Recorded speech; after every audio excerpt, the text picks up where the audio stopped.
Sebelum menonton, jangan lupa like, subscribe, dan tekan tombol lonceng. Selamat menyaksikan. BUMN Klaster Pangan menghadirkan kemudahan kepada masyarakat dalam memenuhi kebutuhan pangan pokok.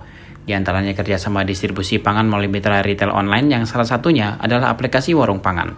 Aplikasi ini telah diluncurkan 16 September 2021 di Jakarta sebagai inovasi kemudahan berbelanja masyarakat di tengah pandemi. Acara peluncuran aplikasi Warung Pangan tersebut dihadiri oleh Menteri BUMN Erick Thohir, Menteri Perdagangan Muhammad Lutfi, Direktur Utama PT RNI Arif Prasetyo Adi, dan Direktur Utama Beger Logistik M. Kuncoro Wibowo.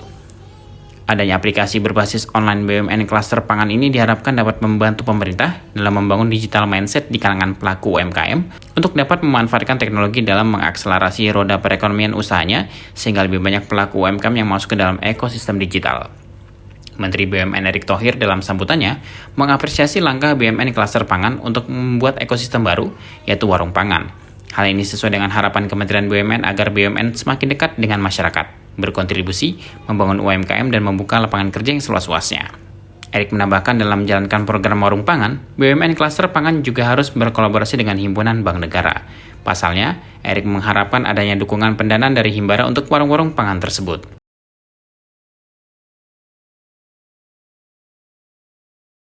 Dan saya tugaskan bersama Ibu Asdep memastikan transformasi di bawah klaster pangan ini bisa terjadi. Dan tentu para direksi yang hadir, Pak Arif yang mendapat tugas berat, Pak Kuncoro yang juga menjadi bagian, dan tentu para klaster direksi pangan yang hadir hari ini, dan juga Pak Gani yang terima kasih sudah sukses ya, tapi masih tahap awal Pak Gani ya, mentransformasi PTPN, jadi jangan GR dulu. Dan seperti yang kita ketahui bahwa transformasi yang dilakukan Kementerian BUMN ini terus terjadi. Hasilnya sudah terlihat. Kalau kita lihat kemarin bagaimana Pertamina setelah kita lakukan konsolidasi, tetapi ada subholdingnya di mana terjadi efisiensi dan juga fokus kepada bisnisnya, dan akhirnya ada operate untuk excellences ya. Itu kita bisa lihat sub holdingnya sudah menghasilkan dengan baik. Contoh saja, yang selama ini kita kekurangan daripada penemuan sumber gas dan minyak, setelah dikonsolidasi kita dapat temuan baru 204 juta barel. Dan yang terpenting,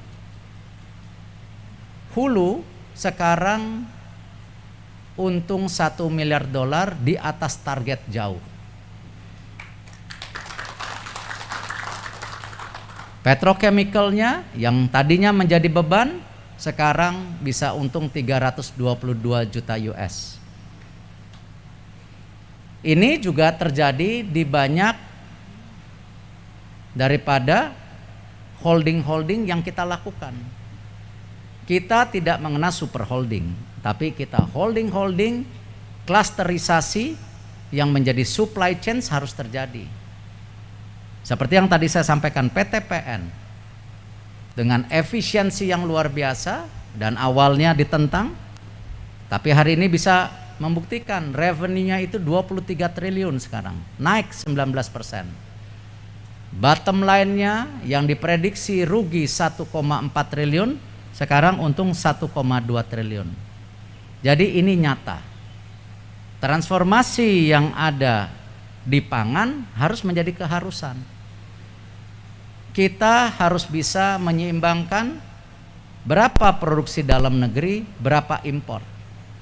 Karena itu sejak awal saya bersama Pak Menteri Perdagangan mendorong ini ada equilibrium ekosistem baru. Saya yakin Pak Menteri Perdagangan juga backgroundnya bukan yang senang impor, tetapi data harus disamakan. Alhamdulillah Bapak Presiden kemarin sudah mengeluarkan Badan Pangan Nasional, suatu badan yang kita akan tunggu kinerjanya, dan kita harap ini bisa menjadi kenyataan secepat mungkin. Kenapa saya bicara begini? Karena kita harus pastikan juga Holding pangan kita itu nanti ada dua.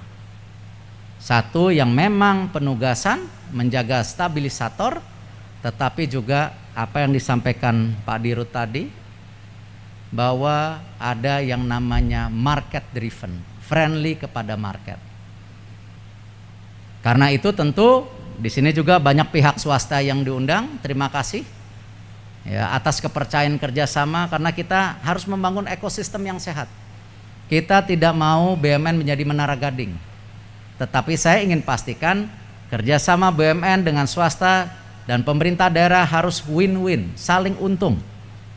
Saya tidak mau ada oknum di BUMN yang mana selama ini sering terjadi tindak korupsi karena project base, bukan bisnis proses yang baik. Saya juga meminta para swasta yang berpartner dengan BUMN jangan ngakali, harus win-win. Apalagi sekarang di era yang sangat transparan, digitalisasi. COVID memaksa digitalisasi terjadi.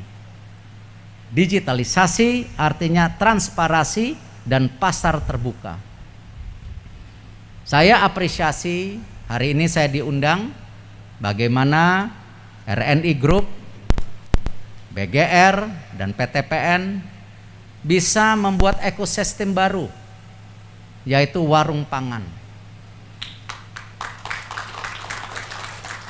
Ini sejalan dengan tentu yang kita selalu tekankan, bahwa Kementerian BUMN sangat mendorong bagaimana keberadaan BUMN ini dekat dengan rakyat, membangun UMKM dan membangun lapangan kerja. Kita melihat warung pangan ini menjadi ekosistem yang baik. Erick menegaskan agar kerjasama BUMN dengan BUMN tidak menjadi menara gading dan kerjasama dengan swasta dan pemerintah daerah harus saling menguntungkan. Menteri Perdagangan Republik Indonesia Muhammad Lutfi menyatakan dukungannya terhadap terobosan yang dilakukan Kementerian BUMN. Mendak juga mengungkapkan ekonomi digital akan mengikis kesenjangan sosial. Sejak di-launching di Agustus 2020, aplikasi Warung Pangan telah menjual berbagai jenis produk pangan dari BUMN klaster pangan dan supplier lokal, serta produk minuman dalam bentuk sachet, seperti warung pada umumnya, token listrik dan pulsa.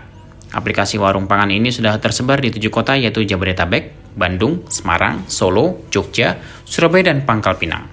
Pada kesempatan yang sama, Menteri Perdagangan Muhammad Lutfi, Menteri BUMN Erick Thohir, beserta jajaran direksi BUMN klaster pangan mengunjungi beberapa fasilitas yang tersedia seperti cold storage untuk mendukung penyediaan bahan baku pangan seperti fresh food dan frozen food. Fasilitas ini sudah digunakan oleh perusahaan pangan multinasional, yang mana perusahaan tersebut fokus pada suplai komoditi bahan pangan untuk hotel berbintang 5 di Jakarta dan Denpasar seperti ikan, daging, coklat, sayuran, dan pangan lainnya.